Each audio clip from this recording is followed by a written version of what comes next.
Yosh, bienvenue sur Manga Corp. Aujourd'hui je vous présente mes achats du mois de décembre et de janvier 2020. Parce que oui, ça fait longtemps et j'ai plein de choses à vous présenter. En décembre j'avais pas lu beaucoup de choses, il n'y avait pas beaucoup de choses qui étaient sorties. Mais là en janvier, j'ai reçu quelques petits trucs, il y a de bonnes lectures, donc là on va en parler. Je commence avec Pitch Black 10 tome 3, donc c'est de chez Pika. Et bien c'est une bonne surprise, alors c'est le dernier tome. Malheureusement, comme l'auteur le dit à la fin, ça se finit en queue de poisson. Mais voilà, il a eu sans doute des problèmes de l'édition. C'est un manga qui m'a vraiment surpris, étant donné que le premier tome était pas mal, mais sans plus. Et le tome 2 a vraiment tout relevé. Et le tome 3 finit bien. Enfin, fini ou presque. Mais en tout cas, il y a vraiment un bon esprit shonen. Il y a quelques petits dessins qui manquent de saveur, du fait que le personnage principal soit un petit peu sans émotion à quelques moments, alors que là il est censé avoir acquis quelques-unes, et pourtant là j'ai senti qu'il y avait quelques dessins qui manquaient de... Voilà, ça manquait un petit peu de ça, un petit peu d'émotion sur le visage, sur les planches. C'était un peu trop statique à mon goût. Mais sinon c'était vraiment très très bon ce tome 3 de Pitch Black 10. Alors c'est de Kenshiro Sakamoto, donc vous allez y voir une vidéo très bientôt sur Kenshiro Sakamoto. Alors en plus il vient au festival de la BD d'Angoulême, donc nous on est d'Angoulême, donc évidemment on va aller voir ça. En tout cas c'est un manga que je ne conseille pas forcément, Pitch Black 10, parce que c'est en 3 tomes et parce qu'il n'y a pas vraiment de fin, mais j'ai tout de même passé un vrai bon moment, donc je ne vous le déconseille pas non plus.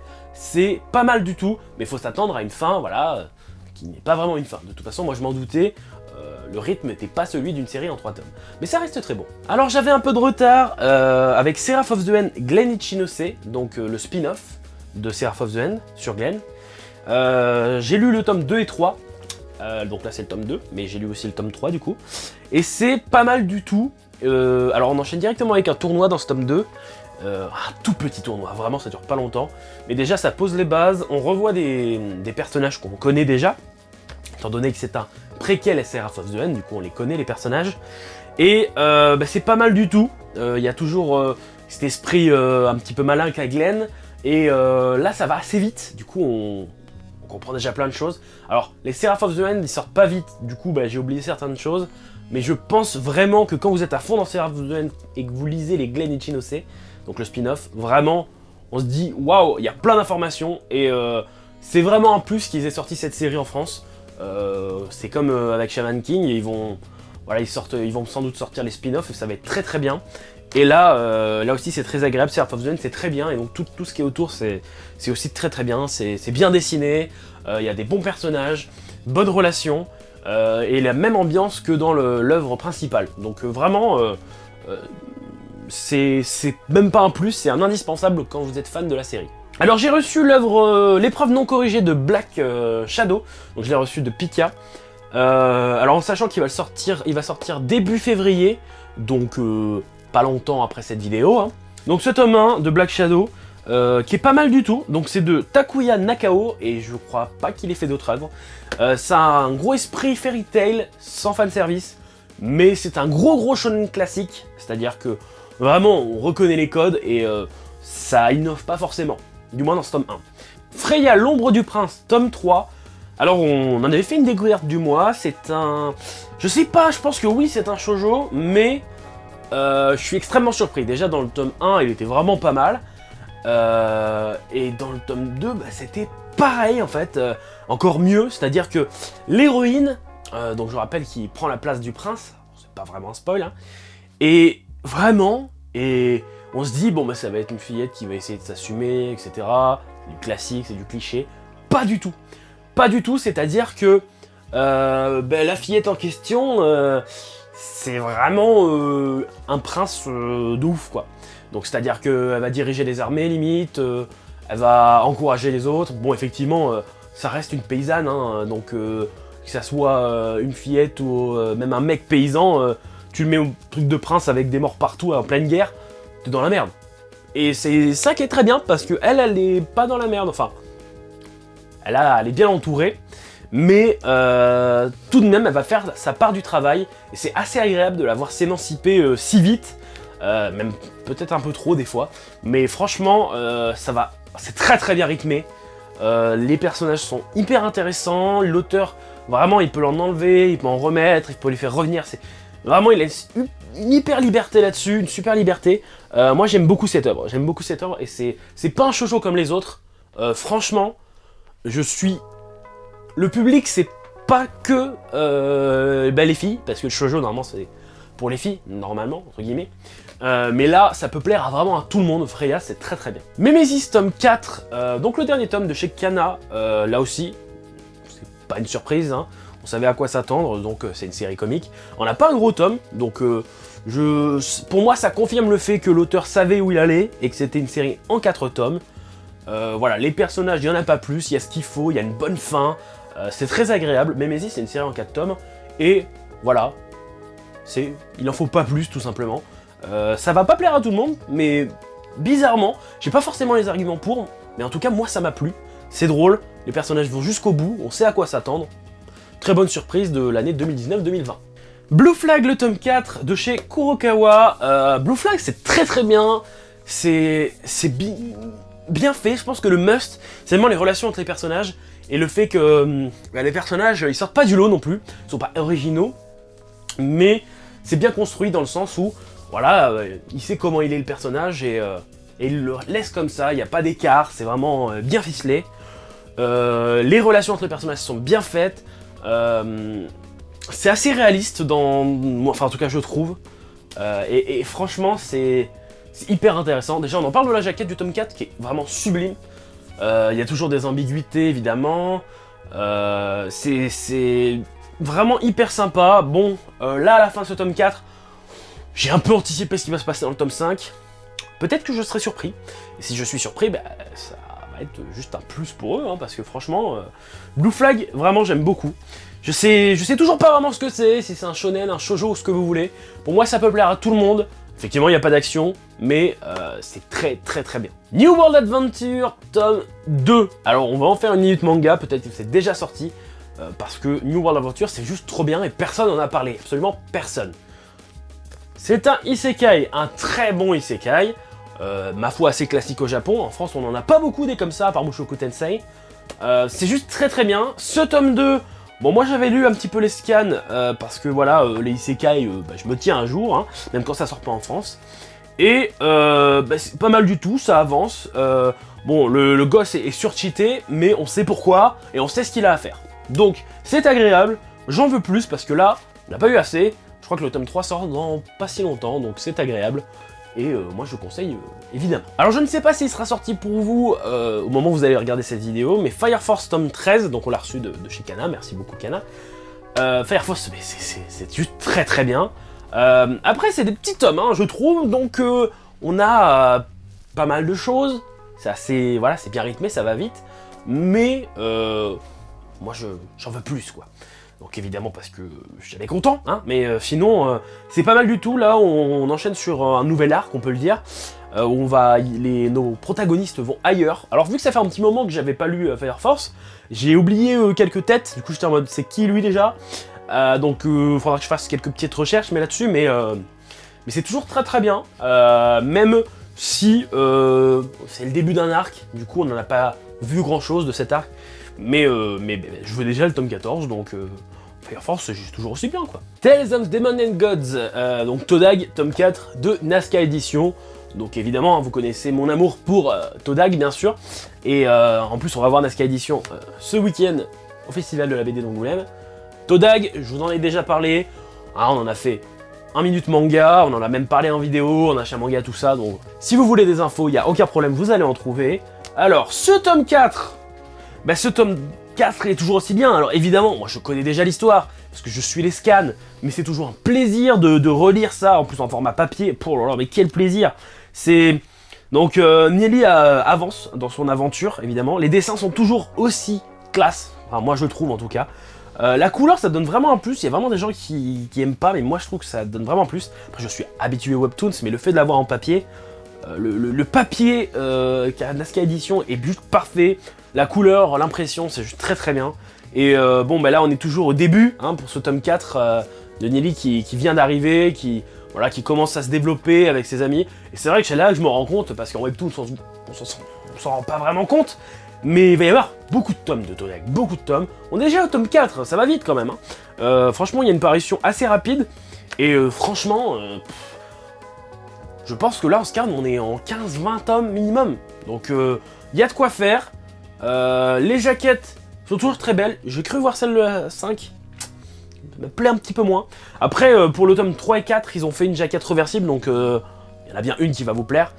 Tome 5, on verra. Mais je crois qu'il nous prépare quelques petites surprises. Et évidemment, Nazca et l'autre licence qui va arriver cette année, c'est Soulland. Donc on verra ce que c'est exactement, même si j'avoue que je dis ça, mais j'ai déjà lu les scans, mais ça fait longtemps, ça fait très longtemps, et j'ai pas envie de me respoiler entre guillemets, donc je verrai ça. Le Grand le Magnifique, Mary Grave, tome 4 de chez Kana, Mary Grave, c'était juste amour. Je crois que j'en avais parlé dans mon top 2019, j'aurais voulu parler dans les séries terminées, malheureusement ça s'est pas terminé en 2019. Ce tome 4, eh bien il est juste très bien. C'est la suite et la fin du flashback, donc c'est les aventures de Sawyer et Rosalie à Capside du coup. Donc c'est juste incroyable, franchement. Je sais pas comment l'auteur arrive, c'est une série en 5 tomes je rappelle, l'auteur arrive à nous faire ressentir des émotions envers les personnages, un attachement juste incroyable. Et en même temps on sait ce qui leur arrive à la fin, donc on est assez dégoûté vu que Rosalie meurt, étant donné que c'est dit dès le début du tome, parce que là c'est un flashback, donc on est au courant, et là c'est chiant parce qu'on s'attache à Rosalie qui est vraiment la femme parfaite, hein. C'est fou, je suis désolé, c'est fou, et malheureusement elle meurt, donc, mais franchement je sais pas ce qui va arriver à la fin, j'ai juste envie de me faire surprendre, le tome 5 je l'attends, mais d'une force, vous pouvez même pas savoir. Waouh, juste waouh.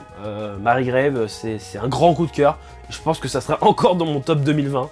Je pense que... De toute façon, on en parlera étant donné qu'on fait maintenant une vidéo plusieurs fois dans l'année où on parle des séries terminées. Mais Mary Grave, les gens. 5 tomes, c'est rien. Alors celui-là est arrivé assez vite étant donné que le tome 4, je l'avais assez attendu. Et bien le tome 5 de Talentless est arrivé assez rapidement. Je rappelle, hein, Talentless, c'est un bon gros bouquin de chez Doki Doki. Ça se lit très rapidement. Oh, je crois que c'est, je sais plus quel tome c'est, le tome 4 ou 3, que j'avais vraiment mis sur mon étagère. Je me suis dit, oh, je le lirai plus tard, j'ai pas envie. J'ai commencé à le lire, je me suis même pas rendu compte, j'avais déjà terminé. Talentless, c'est très rapide à lire, c'est sympa. Ce tome 5 était moins cool que les précédents, j'ai trouvé. Dû à certaines... C'est un changement de psychologie de la part de notre protagoniste, qui est... bénéfique ou pas, on sait pas, parce que c'est à la fin de ce tome 5, donc vraiment, elle sait ce que veut faire. On verra ce qu'il en est, mais j'avais oublié à quel point elle était, pas forcément manipulatrice, mais intelligente, et franchement elle réfléchit à tout. C'est extrêmement agréable de voir ça, parce qu'à chaque fois, si nous on y pense nous-mêmes, on va lui dire, mais non, elle aurait dû faire ça, mais là non. Moi pour ma part, je suis un peu con, du coup, c'est elle qui, c'est pas lui le protagoniste, hein, mais c'est la protagoniste qui va me montrer ce qu'il fallait faire, comment le savoir, etc. C'est très agréable. Franchement, Talentless, moi je conseille toujours autant. Je crois que c'est pas terminé au Japon, donc bon, mais on verra bien. Mais c'est vraiment très cool, Talentless, ouais. Et putain, c'est tome quoi. Moi, quand je me réincarne en Slim, le tome 10, j'avais pas présenté le tome 9 parce qu'en fait je l'ai pas lu, étant donné que je connaissais l'histoire, j'avais vu l'animé. Mais ce tome 10 c'était intéressant parce que c'était la fin de la saison 1 de l'animé. D'ailleurs, la saison 2, à l'heure où je parle, vient d'être annoncée aujourd'hui en animé, donc c'est cool. C'est cool, mais du coup ça va encore dépasser le manga, alors qu'on arrive juste, je pense que le tome 11 ou 12 ça va être la fin de la saison 1. Donc l'animé va reprendre et ça va vite tout dépasser.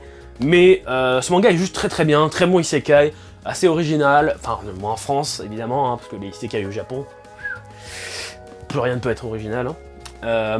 Ce tome là est très bien, si vous avez lu l'animé vous voyez de quoi je parle, parce que c'est voilà, quand notre Slim favori prend son poste d'enseignant, et c'est juste très bien, donc... ça se lit très vite aussi, hein, moi quand je me réincarne en Slim. DeadTube, tome 12. Première chose. Cette jaquette là, ce petit personnage de merde là, pourquoi ils l'ont mis? Pourquoi ils l'ont mis? Je te jure, ça me gêne trop en fait. C'est juste... ça gâche la couverture pour ma part. Je trouve que ça gâche la couverture. De toute façon, DeadTube pour moi, ça aurait dû se terminer depuis un bon moment, parce que là, il se passe plus rien d'intéressant. Franchement... j'ai plus aucun plaisir à lire ça. Bon, maintenant, il fait un truc zombie, etc. C'était très très bien jusqu'au tome, allez, peut-être 7, 8. Ça aurait dû aller très vite, s'arrêter au tome 10 et bam, c'est bon. Donc tant pis, on verra la suite, mais là ce tome 12 était pas terrible. Enfin, je veux dire, mettre des mecs zombies voulant baiser à tout prix. Oui, pourquoi pas. Jagan, tome 6, de chez Kazé. Jagan, c'est juste toujours aussi bien. C'est toujours aussi bien, de mieux en mieux même. Franchement, quand j'ai lu le tome 1 de Jagan, jamais j'aurais pensé que ça allait arriver jusque-là. Le protagoniste, il a vraiment évolué. Les personnages qu'il rencontre sont vraiment très intéressants. Même l'antagoniste est pas forcément intéressant, mais assez spécial. Et on sait pas trop, il est un petit peu fou, donc on verra. Et là, en plus, ça part dans un truc shonen très... qu'à la fin, il s'entraîne, il développe un nouveau pouvoir. Enfin, c'est vraiment très très sympa, Jagan. Et il se passe toujours plein de choses dans un tome. Ça, c'est agréable. On a ce qu'il faut, quoi. À la fin du tome, on est en mode... Ok, c'est bon, bah le temps que... je digère ça. Je peux attendre quelques mois, le temps que le prochain tome sorte. Non, franchement, Jagan, c'est très très bien, je le conseille totalement. Yuna de la pension Yuragi, tome 12, de chez Pika. Pas d'avancement dans l'histoire principale, du moins l'avancement dans l'histoire principale de Yuna. Mais comme je vous en avais déjà parlé, c'est normal, c'est Yuna, bon, c'est pas grave. Par contre, avancement dans les relations de certains personnages, il y en a une qui se confesse. Il y a la fin d'un petit combat qui était dans le tome précédent. Vraiment petit combat, hein, vous savez comment ça allait terminer de toute façon. Non, ce tome était pas mal. Voilà, il était correct. Il se passe des... Voilà, il y a un personnage qui est quand même bien. C'est pas le meilleur des personnages selon moi, hein, mais bon. Qui évolue bien. Et après, voilà, comparé à 50 nuances de gris par exemple, il n'y a pas d'autres personnages encore et encore. Là, c'est vraiment sympa. On développe encore plus les personnages, les relations, etc. Et bon, ben voilà, bon, sauf le dernier chapitre, c'est vraiment un OAV en mode boobs à gogo comme d'habitude. Hein. Mais Yuna, franchement, c'est sympa. C'est vraiment, c'est agréable. Ça pourrait continuer des années. Moi, je m'en fous. Je lis les tomes, c'est agréable et voilà. Bon, vraiment, voilà, le gars, il maîtrise correctement. La qualité baisse pas. Ça monte petit à petit. Bon, au bout d'un moment, faudra qu'il termine. Hein, mais franchement, alors je sais pas. Je pense que le dernier tome, ça sera vraiment axé sur l'histoire principale, mais sans avoir mis tous les trucs annexes pour développer les personnages, les relations, etc. En 5 tomes, la série était bouclée, hein, je pense. Hein. Mais c'est ce qui fait le charme de Yuna de la pension Yuragi, comme je vous disais, on sent vraiment qu'on est dedans, quoi. On connaît tous les personnages par cœur, leur background, les relations qui évoluent. Ça reste agréable, ça reste très agréable. L'Atelier des Sorciers, tome 5, de chez Pika Édition. Alors, j'ai pas pris comme Idan, le collector. Donc je suis un peu dégoûté pour la jaquette, parce que ça coûtait 25 balles, il y avait un jeu de société avec, jeu de société qui est très très bien, on y a joué, c'était trop bien. Mais 25 balles, ça fait mal au cul, donc j'ai pris juste le tome, voilà, pas collector, ça fait chier pour la jaquette, mais c'est pas grave. Ce tome 5 est très très bien, j'ai mis un peu de temps à le lire, parce que voilà, j'ai eu une période où je jouais plus, voilà, Dragon Ball Kakarot, tout ça. Et finalement, je m'y suis mis et j'ai lu ça très rapidement. C'est toujours aussi sympa, Atelier Sorcier. Les dessins sont très agréables à regarder. Et les personnages, les filles sont assez intéressantes et elles ont un caractère bien à elles. Et c'est agréable. Voilà, on définit bien le personnage, on les reconnaît. Voilà. Moi, ça fait un moment, j'avais oublié un petit peu leur caractère et en un tome, bam, je me rappelle de tout. Donc c'est agréable, franchement, Atelier Sorcier, c'est toujours aussi bien. J'ai très hâte de lire la suite. Et on termine avec le Best Gum Last Order, donc l'autre édition. Donc j'ai lu le tome 5 et 6, parce que ça fait un moment que je l'avais mis sur l'étagère. Je sais pas pourquoi, comme ça. Et en fait, j'ai bien fait, parce que le tome 5 et le tome 6, ça parle du background de la vampire. Je ne sais plus comment elle s'appelle... Karulea. Et du coup, son vrai nom, c'est Vilma. Et on parle, alors c'est pas elle, hein, bien sûr, dedans, mais on en parle de Vilma, du coup, c'est son background, et c'est hyper intéressant, étant donné que ça nous dévoile plein de choses sur l'univers de Gum, c'est-à-dire à partir de 1800 à Gum. Donc l'an, je crois que c'est 700 et quelques. Et donc on sait pourquoi l'année a été réinitialisée, hein, c'est plus Jésus-Christ, c'est autre chose maintenant. C'est-à-dire qu'ils sont en 700 et quelques parce qu'il y a eu à un moment donné quelque chose qui s'est passé. Ça raconte pourquoi l'humanité est partie de la Terre, elle est dans l'espace. Enfin, wow, c'est vraiment très très intéressant. L'histoire de Vilma, même sur Terre, avant que l'humanité aille dans l'espace, quand l'humanité a failli s'éteindre d'ailleurs. Ça parle même de vampires. Enfin, c'est waouh. Franchement, Yukito Kishiro, c'est juste un dieu. C'est juste un dieu parce que inventer une histoire comme ça, c'est juste incroyable. J'ai toujours pas compris pourquoi les gens n'aimaient pas Last Order.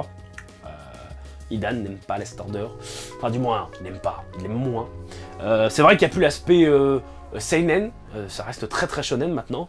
Mais moi, j'adore. Moi, vraiment, je kiffe. En plus, on va voir Yukito Kishiro à la BD aussi, festival de la BD d'Angoulême.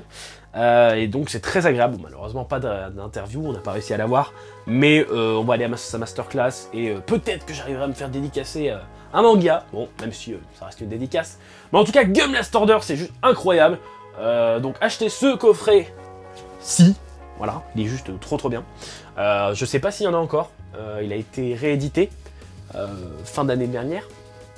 Et ça vaut le coup, hein, bien sûr. 9 tomes de Gum, incroyable. Et un plus, Last Order. J'ai pas encore lu comment c'est le préquel avec l'histoire de Gali. Donc on verra bien. Mais en tout cas, voilà, moi j'aime beaucoup. Franchement, je conseille l'univers de Gum, c'est juste... Waouh. Donc voilà, c'était le dernier tome. J'espère que cet achat manga vous a plu. J'ai un petit peu... j'ai été un petit peu plus chill sur celle-là, j'ai discuté tout simplement. N'hésitez pas à parler un petit peu des achats que j'ai eu, j'en ai pas eu beaucoup. Il y en a plein d'autres qui me restent, je dois lire, hein. C'est juste que en ce moment je suis sur autre chose quoi. Donc là je vais m'y remettre à fond. Donc en plus en février il y a beaucoup de mangas qui sortent. Donc là aussi je vais faire un bon gros achat manga. Et n'hésitez pas à mettre le vôtre en commentaire si vous voulez discuter entre vous, avec moi, il n'y a aucun problème. Et je vous dis à bientôt sur Manga Corp. Yosh!